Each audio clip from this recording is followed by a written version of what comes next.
अस्सलामुअलैकुम सामीन। 14 शव्वालुल मुकर्रम और 5 मई हैं।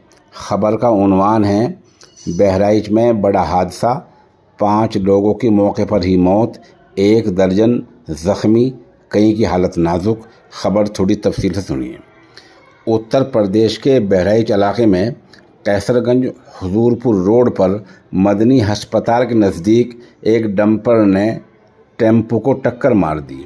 टेम्पो में 15 से ज़्यादा लोग सवार थे। टक्कर लगते ही टेम्पो पलट गया, लोग नीचे गिरे, 5 की मौके पर ही मौत हो गई और बाकी लोग ज़ख्मी हैं जिनको अस्पताल में दाखिल करा दिया गया है। मरने वालों में भगवान प्रसाद, हरीश चंद, अनिल और खुशबू शामिल हैं। ये लोग तिलक की रस्म से वापस आ रहे थे। बिरादरान वतन में एक रस्म होती है तिलक की, जो शादी से पहले दूल्हे के घर जाया जाता है। उसमें दूल्हे को टीका लगाया जाता है, कुछ फल, मेवे, नकदी, कुछ ऐसी चीज़ें दी जाती हैं। उस रस्म के बाद ही शादी की दूसरी तैयारियां शुरू होती हैं। ये लोग तिलक की रस्म के बाद वापस आ रहे थे कि रास्ते में यह हादसा पेश आ गया।